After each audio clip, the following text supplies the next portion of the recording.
Bienvenidos a este espacio informativo de la Comisión de Conciliación Nacional. Hace unos días, en medio de la emergencia sanitaria que vive el país por cuenta del COVID-19, el ELN anunció un cese unilateral al fuego que se desarrollará entre el 1 y el 30 de abril. Posteriormente, el día 30 de marzo, la Conferencia Episcopal de Colombia emitió un comunicado en el que calificó esto como una esperanza de alivio para quienes sufren con mayor rigor las consecuencias del conflicto armado. En el mensaje, los señores obispos manifiestan que se unen al llamado hecho por el Papa Francisco, en el que afirmó que la emergencia sanitaria y social actual exige detener la dinámica de la violencia para favorecer la ayuda humanitaria y la atención a quienes se encuentran en más graves condiciones de vulnerabilidad. Recordemos que por estos días son varias las comunidades que continúan siendo víctimas de ataques y amenazas por cuenta de diferentes grupos armados al margen de la ley. Departamentos como Cauca y Chocó son un ejemplo claro de esa grave situación. De hecho, los obispos del Pacífico se han referido a la grave crisis humanitaria que viven estas regiones por cuenta no solamente del conflicto armado, sino también del abandono institucional que se le suman a la grave preocupación por la pandemia. Frente a esta situación, miembros de nuestra Comisión de Conciliación, presidida por Monseñor Óscar Urbina, arzobispo de Villavicencio y también presidente del Episcopado Colombiano, y liderada por el padre Darío Echeverry, han querido expresar su posición y enviar un mensaje muy importante con un horizonte claro: la necesidad de humanizar el conflicto. Veamos entonces algunas de estas reflexiones de quienes han trabajado también mucho a favor de la reconciliación y la paz del país. Es una época muy difícil, es una época llena de incertidumbres, es una época que ha desnudado de alguna manera lo que es nuestra sociedad, nos ha mostrado las inequidades, nos ha mostrado la sociedad en su más primaria forma de ser y de actuar. Pero igualmente este momento también es un momento de oportunidades, y creo que esas oportunidades están dadas en humanizar la guerra, en pensar en los más vulnerables. Y ahí se ha presentado una situación muy especial, que fue el llamado del secretario general de Naciones Unidas pidiendo que las guerras cesen mientras todos nos dedicamos solidariamente a combatir el coronavirus. En especial, el aunar fuerzas para el alcance de una sociedad más centrada en el cuidado y goce de la vida propia y de los demás. Esto compromete el reconocimiento respetuoso de las personas, la naturaleza, el medio ambiente, la diversidad de recursos materiales e inmateriales.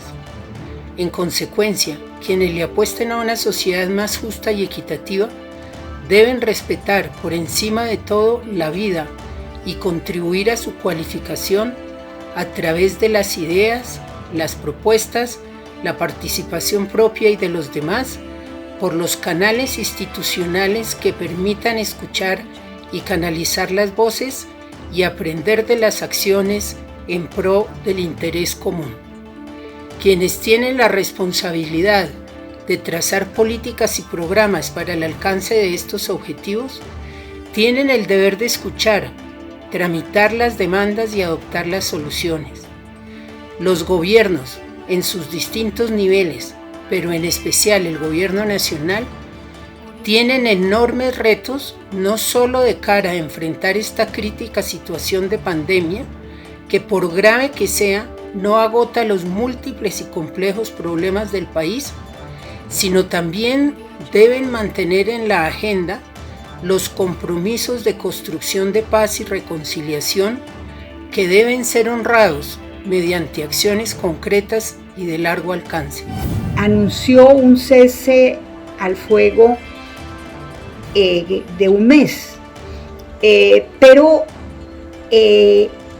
la otra cantidad de agrupaciones armadas que siembran también de graves perjuicios a las poblaciones más vulnerables, no solo no han respondido, sino que continúan en su accionar con unos costos muy altos sobre la población. Al ELN le agradecemos, le reconocemos que haya respondido a ese llamado, pero tiene que ser un cese al fuego indefinido y además al mismo tiempo crear las condiciones para que una negociación de paz pueda tomar forma, y esas condiciones son que al menos cumpla el derecho internacional humanitario que le exige no reclutar niños, soltar a los que tienen sus filas, no secuestrar, soltar a los que tiene aún en su poder,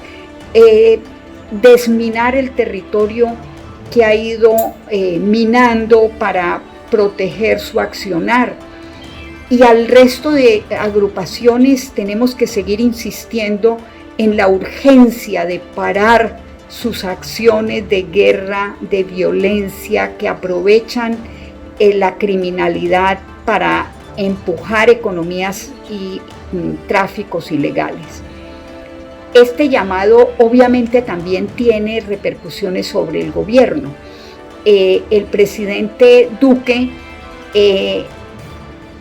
tiene que oír este clamor internacional y empezar por proteger al liderazgo social, que es el que más viene siendo atacado. También garantizar la vida de los excombatientes y aplicar ese acuerdo de paz con las FARC que aproxima a Colombia a hacerle frente a problemas que han alimentado la guerra. Y también es la oportunidad, presidente Duque, para abrir condiciones para construir esa paz completa que tanto requerimos los colombianos. Los grupos armados de la más diversa naturaleza no tienen la legitimidad ni la vocería ni la representatividad para interpretar las demandas ciudadanas. En particular, los grupos que aún persisten en la lucha armada como forma de expresión política tienen el deber de humanizar el conflicto como un preámbulo para reanudar el diálogo y la búsqueda de una salida negociada como único camino para construir alternativas sociales, económicas, políticas, culturales y ambientales que permitan una sociedad incluyente y que garantice el ejercicio de los derechos de toda la población sin distinción alguna. Una importante oportunidad para la búsqueda del diálogo. Veamos entonces en este contexto cuál es el llamado concreto que hace la Comisión de Conciliación Nacional.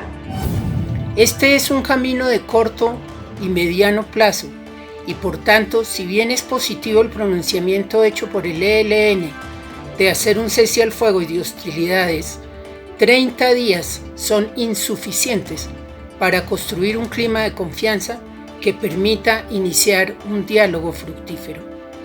Desde la Comisión de Conciliación Nacional nos unimos a las palabras del Papa Francisco, quien con su inteligencia y generosidad nos recuerda que, abro comillas, al igual que los discípulos del Evangelio, nos sorprendió una tormenta inesperada y furiosa. Nos dimos cuenta de que estábamos en la misma barca, todos frágiles y desorientados, pero al mismo tiempo importantes y necesarios, todos llamados a remar juntos, todos necesitados de confortarnos mutuamente. En esta barca estamos todos, dice el Papa Francisco. Que estas sabias palabras sean un referente para la reconstrucción de un camino más próspero para la humanidad y como país nos den luz para enfrentar esta compleja situación sin dejar en segundo plano la apuesta por la construcción de una paz estable y duradera en la que la justicia y la equidad y la reconciliación sean los principios rectores. Es el momento de la grandeza, es el momento de los corazones abiertos, es el momento de la unidad nacional, es el momento de la solidaridad con la gente que está sufriendo en estos momentos con este tema. Yo los invito a que reflexionemos, a que en todas partes del país miremos con mucha atención lo que va a ser el próximo futuro de nuestro país. Es un momento de cambio, es un momento donde el país ya no va a poder ser el mismo que es el que teníamos anteriormente. Ahora tenemos la gran oportunidad de mirar un nuevo país que incluya todos esos vacíos, todas esas inequidades que hemos tenido y que se nos han mostrado en estos días. Muy bien, por favor no olviden que este proceso de construcción de un mejor país más humano, más fraterno, más solidario y más justo requiere también el compromiso de todos. Esto es todo por ahora, quédense ustedes también en casa construyendo paz desde ahí. Sigan atentos a nuestras redes sociales y nos vemos pronto.